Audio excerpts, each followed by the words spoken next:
Electrocast. Hold on to your butts. We are changing the course of history as we see it. That is what Wesley demands. Now this affects Iris. Iris, where are you? What you feel only matters to you. I do not entertain hypotheticals. The world as it is vexing enough. Iris, I have a tip for you. Don't take drugs! Or Whatever Movies with Wesley and Iris. What up, and welcome to Or Whatever Movies. I'm your co-host, Iris, and I'm here with my older brother, Wesley.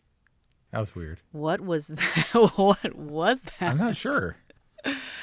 Today we're talking Oscar frontrunner. Is it? As some have said, a film from 2021, The Power of the Dog. I feel like saying that one too with like a vague British accent. No, like a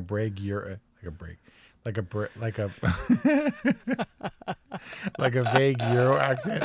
The Power of the Dog. I don't know what's wrong with me today. I feel like saying it like kind of throwaway, like The Power of the Dog. Power of the Dog. Like or I feel like saying, I'm going hungry. Stop. No. That's not the same. I'm going hungry. Is that all you know of that song? I don't feed on the powerless because my cup's already overfilled. You know what's weird is I didn't think of that one time. You didn't? No. Dude, Temple of the Dog is your music, as Plemons calls it. I got this title wrong too. I said like... You said the Day of the Dog, or the Year of the Dog. The Year of the Dog, right. Well, what you have to do is say everything like Benedict Cumberbatch in this movie. Very forcefully and clearly, fatso. You got a sore gut? I seriously thought that it was going to be weird, like the Mauritanian, his accent, which we found super distracting. But so distracting. But it was fine because he didn't do like the heavy drawl in this one, and none of them did. I thought, was this a realistic? What was it? It was 1925, but they were in Montana. But also these guys super educated. Like Phil, at least, the Benedict Cumberbatch character, he went to Yale and he was a polymath. He could play the banjo flawlessly. He was a rancher. He was good at a bunch of different stuff, but he concealed it in his brusque, dirty rancher thing. Like, as much as it was revealed that he went to Yale, he was still on about the piano. You gonna play the piano?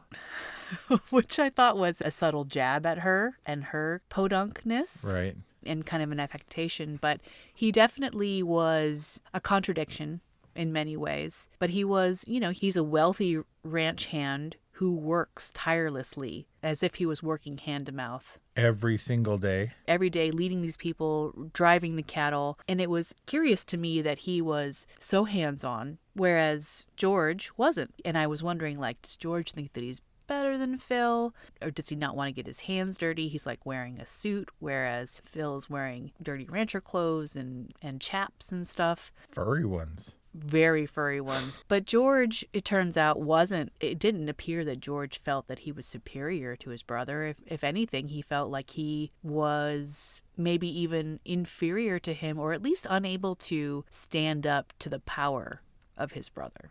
I think George played more of the rancher with the suit and the finery, and didn't necessarily have to. I think he had a history of getting his hands dirty, but Phil much more reveled in the idea of being the hands-on guy down in the dirt, with the boys kind of thing.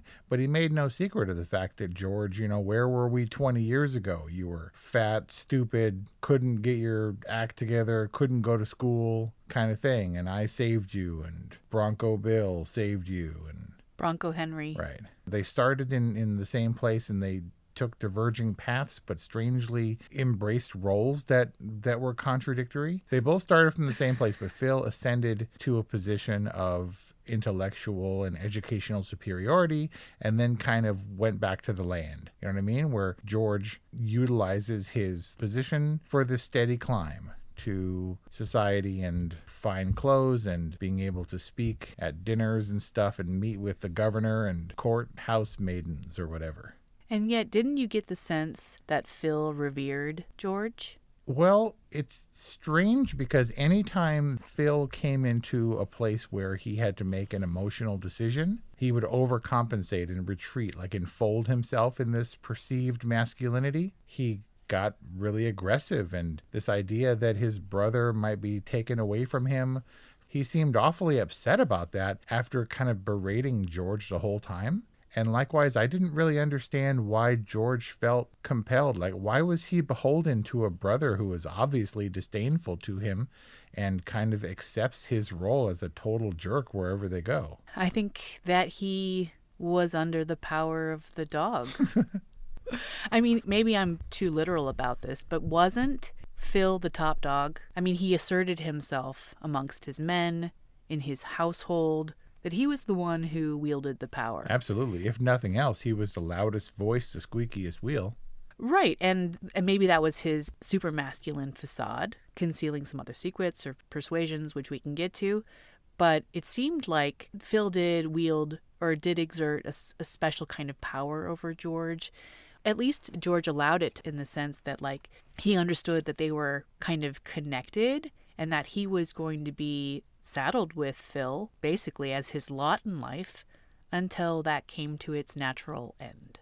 Not that Phil came to a natural end in this film, but for George, who was passive about it, he was thereby kind of relieved of this burden that he had accepted, which was having Phil in his life. There's a difference between, look, he's my brother and I'm kind of stuck with him because we've always been brothers and we've always had this business together. But you're talking about the power that Phil held over George to a degree. And I do think it was something. It was certainly more than tolerance, but it wasn't enough for him to be dissuaded from marrying this girl, as Phil thought it might have been. He thought he might have been able to drive her away, antagonize her enough to where she would go on her. But George was steadfast and determined and, didn't tell him that he was going to get married, just kind of went ahead and did it. He didn't seem like he was cowed by his brother at all. He was just sort of on a different wavelength. And then later on, after their courtship and they were together, he said, it's nice not to be alone. A very emotional scene for the George character. Right. And certainly he wasn't alone. Seems like he was always in the company of his brother and all the men. Like literally, like sleeping in the next bed. But to him, that was alone. Not solitude, but just an emotional, nothing to bounce off of, Yeah, an emotional isolation. It seemed like there was a certain security in the relationship between the brothers. Like there was an understanding that they wouldn't leave each other, that George wouldn't leave Phil and vice versa. There was some deeper, maybe cosmic connection between the two of them that allowed George the latitude to kind of make these own decisions, maybe in subtle defiance of his brother and the power he held over him. But there wasn't ever a question of, you married this woman and I'm out of here, or we're not brothers anymore, or there's a real rupture in our relationship, right? Phil took out any frustration or resentment that he had for George and his marriage to Rose on his horse or on Rose. And later on Peter, the son. The kind of oddly cast Cody Smith McPhee.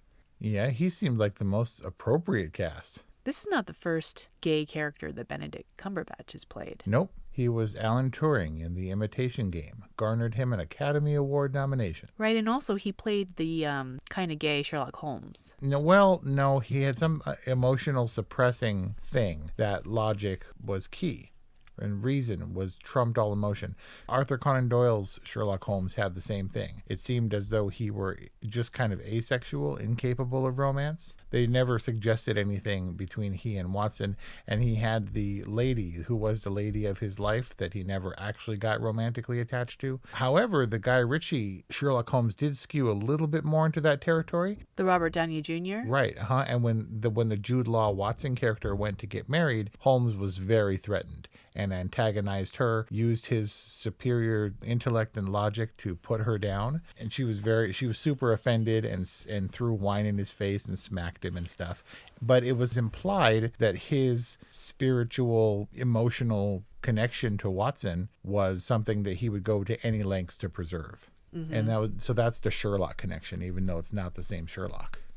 Right. It's long been colloquially discussed that Sherlock Holmes was gay, and I thought that Benedict Cumberbatch's portrayal was infused with some of that. I guess all this to say that, at least in Alan Turing, there's no question that Benedict Cumberbatch has explored these kinds of views on sexuality in characters.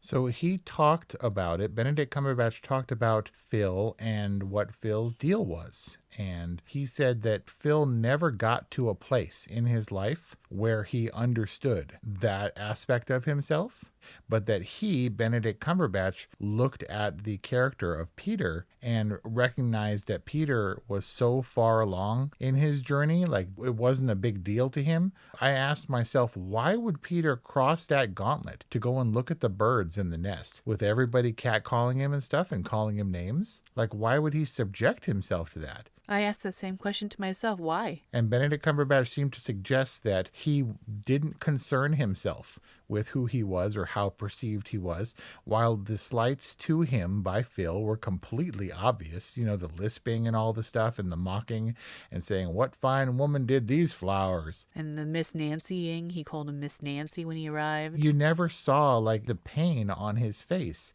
He never let it get to him. He never, went and sobbed. That was entirely his mother's cross to bear. And he'd just like go outside.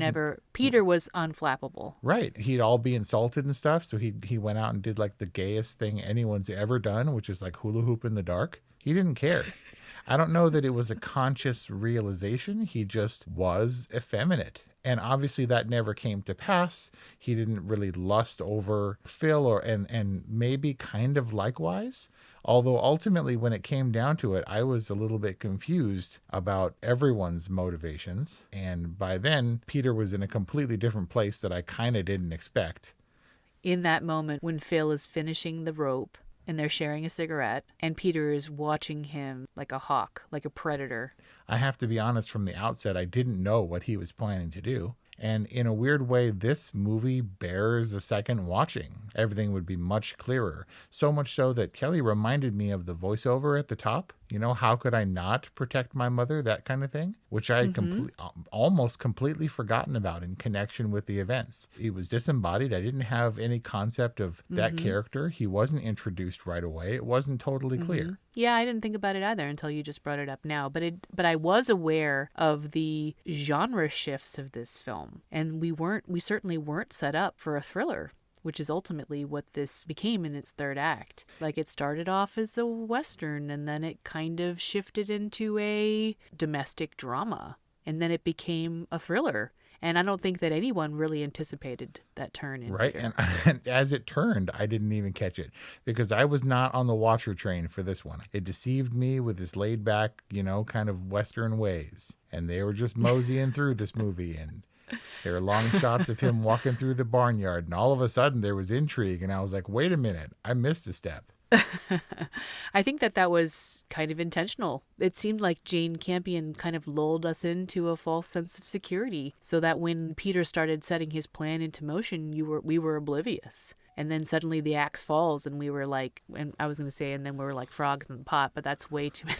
That's a weird mixed analogy. The analogy being that supposedly a frog will sit in water and if you turn up the heat, it won't notice it until it's so hot that it dies. So we're watching these things unfold and we're like, doo-doo-doo, and then all of a sudden it's a real thriller and we're in the middle of the hot water and don't even know it.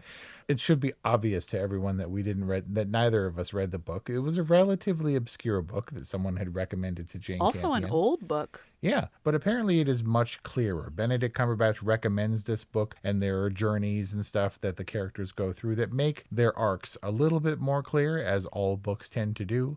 Likewise, there was a bunch of stuff. There were even more angles to the Phil character. He was an ironmonger, and he was a this and a that, and did all these amazing things, only a few of which translated to the screen, but it still gave you a very strange picture, and it makes you question his earlier sort of simple, direct approach to, mocking this woman and mocking her son and being a seemingly oblivious jerk. You would think a person that's that educated would be just a touch more self-aware unless he was masking or concealing or overcompensating for something in himself. I mean, that's what you're suggesting happened, right? There was something that was deep down that he was unaware of, except on a subconscious level or denying.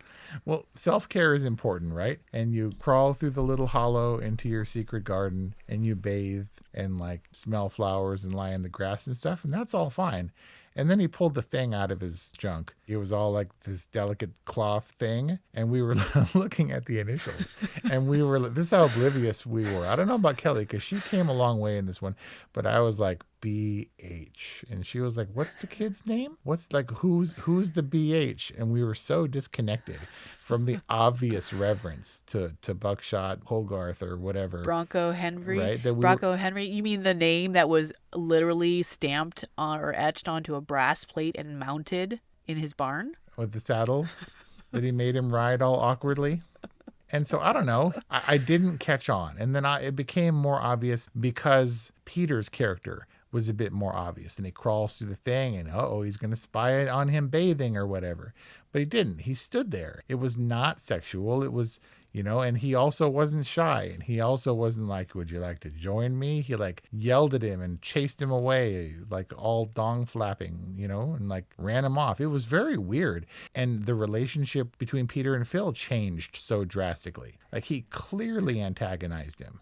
And I fully expected when Phil was kind of oddly buddying up with Peter after the incident in the secret garden with the Bronco Henry handkerchief, like I firmly was waiting for that other shoe to drop. Like in my mind, 100% Phil was buddying up with Peter so that he could do away with him as a means to kind of eliminating his secret, but also as a means to further antagonizing Rose. Like I thought his master plan was do away with Peter, but do it subtly in a way that he can still salvage his relationship with his brother, with George. Was that not the case? Like that was never his intention? I don't think so. I think that he was genuinely, in his kind of awkward Phil way, befriending Peter. He didn't express it in a way that was completely logical, but I think that what happened from that incident at the lake was that he identified a kindred spirit in Peter and was genuinely taking him under his wing.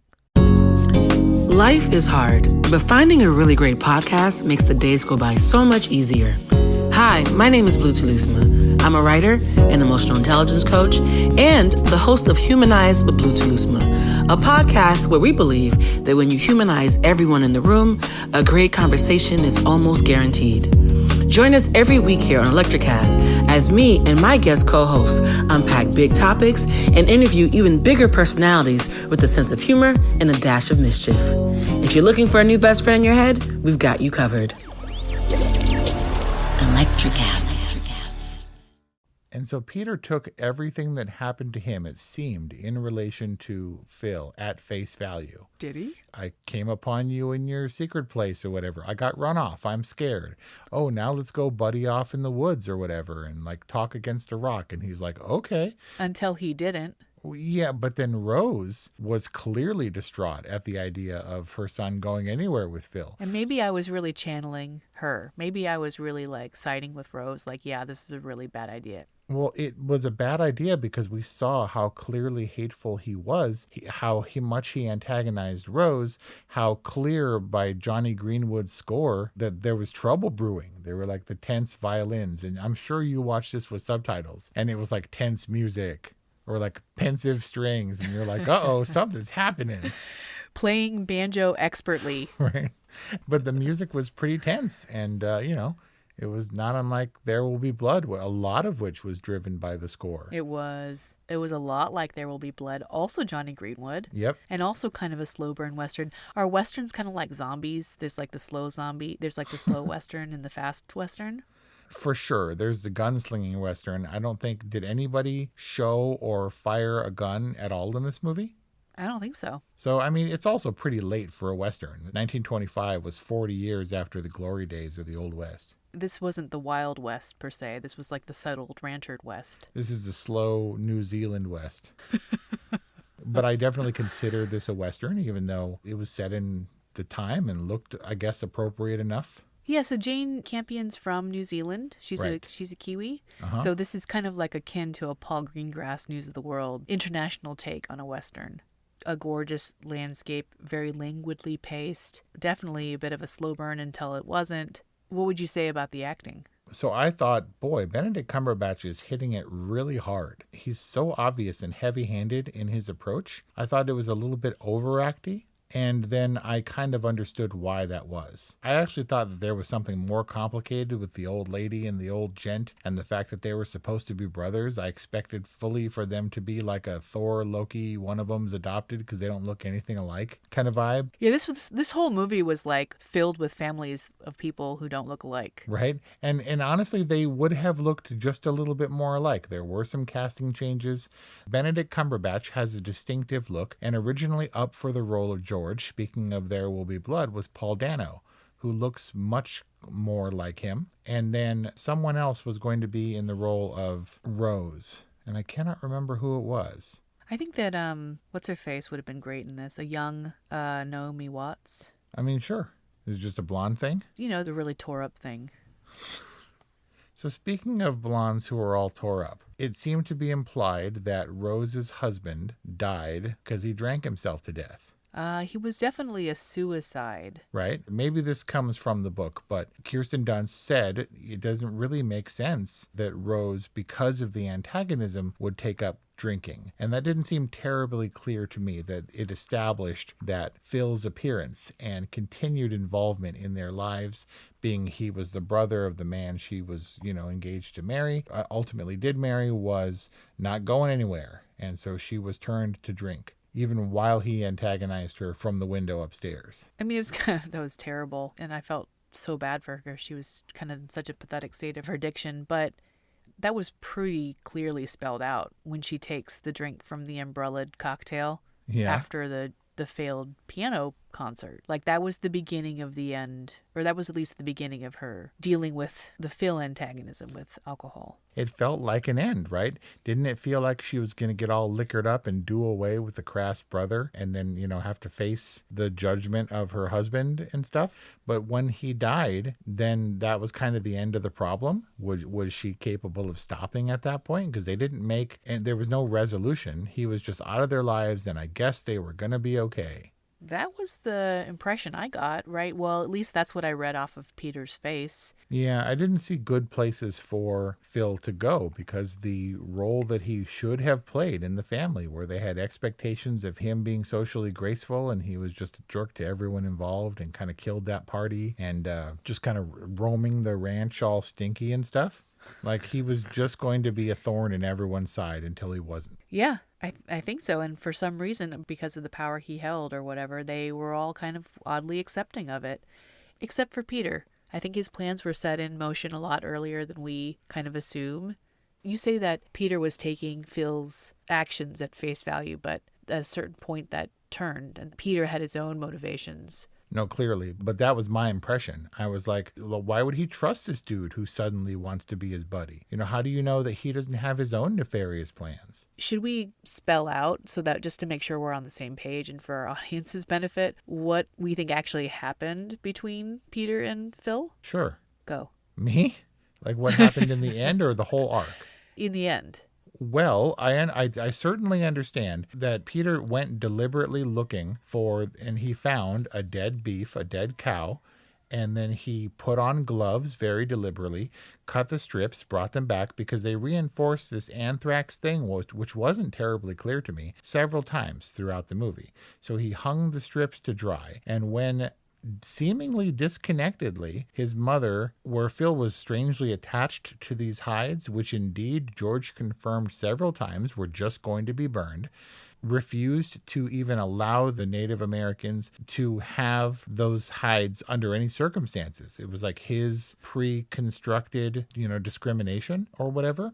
Then when the hides were taken away, Peter then used that opportunity to imply that he had reserved one of the hides for himself. I can't remember the exact wording because we went back and examined it. I kept some, or I took some. It was very deliberately implying that the poisoned hide, the anthrax hide that he had cut into strips and let dry over the fence, was from Phil's own hides for his ropes. So he watched him very carefully not have the gloves on and braid the rope, and then got sick and died. But what I couldn't figure out was how was he originally going to, because he said, I want it to be like you. That's why I took the hide, cut it into strips. I have some. They're not all gone. And he seemed relieved to the point of tears. Like Phil was really moved that he could still continue his rope. It didn't make a tremendous amount of sense to me. And then he got sick and he died and they were better off. But I didn't know how. It wasn't like Peter knew that his mom was going to give away those hides. So I didn't know how he was going to put that plan into effect. I mean, he could have even simply asked Phil to incorporate the hides that he had cured or whatever. Show me how to do it or something? Yeah, sure. I mean, I do think he seized his opportunity, and it was fortuitous, I guess, from Peter's perspective that Rose did give the hides away or sell the hides. I don't think that Phil really cared about the hides, but he cared about this rope. And cared about those people not getting his hides under any circumstances. Exactly. Because that wasn't a surprise, because the housekeeper lady or whatever knew, he would never let them have those hides. Right, out of principle. So it was a principle that had been established previously. But also, I'm not sure that Rose planned it out. She went out there, she was really drunk, stumbled out there and was begging for them to take the thing. And you have to remember that exchange was right before she passed out with the gloves from drinking. So I don't know that it was calculated. It was some act of defiance that she could offer. Yes. Right. I think that Peter also sealed the deal when he asked Phil to show him how to do it, and Phil washed his cut hand, his previously already cut and open wound hand, in the anthrax water. The hand that he put under the water that was like still gushing blood. Yeah. Man, I think bandage that thing up. But that was his whole like hardened exterior kind of persona, that he was, badass or whatever. And I mean, he obviously didn't know that the water was poisoned with anthrax, but I think that kind of sealed the deal. And then, he's handling the braid and all that stuff. And you can see on Peter's face how confident he is that the deed has been done and that, it's only a matter of time and no one's going to accuse him. Although George does find it a little perplexing when the coroner whomever did the autopsy talks about the presence of anthrax in Phil's body. So it seemed like, in retrospect, the introduction that we had with no point of reference was a mea culpa, that he was admitting that he did it deliberately to help his mother, to save his mother, to protect his mother. And the movie ended and I was like, okay. And then we checked our phones and stuff. And then Kelly was like, oh, he killed his dad. And I was like, what? Who killed their dad? And she's like, Peter killed his dad. He killed Phil just like he killed his dad because his dad was abusing his mom. And I was like, okay. And I started doing the research or whatever. And it turns out that Kirsten Dunst had a connection with Cody Smith McPhee, who played her son. And she said, what if we had a secret that nobody else knows and that it can inform and round out their characters? So they decided privately that he had killed his dad to protect his mom, and she acknowledged and accepted it. So when it happened again, it wasn't a surprise.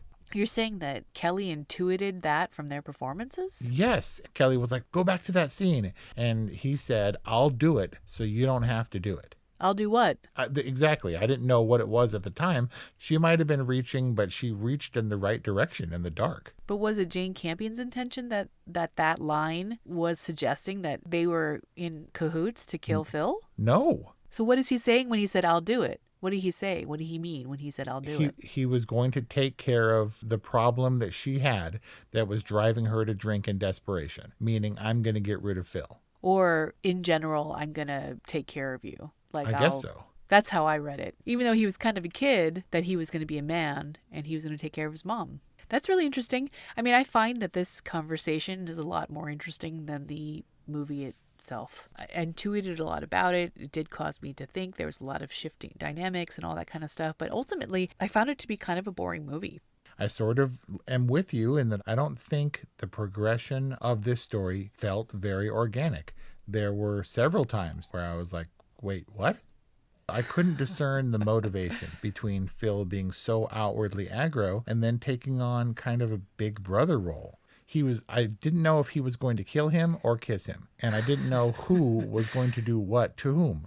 Does that make sense? Like either one of those dudes could have gone in for the kiss or the kill. And so it felt very much like an art house Western because it was a little bit choppy and convoluted at times, but not bad.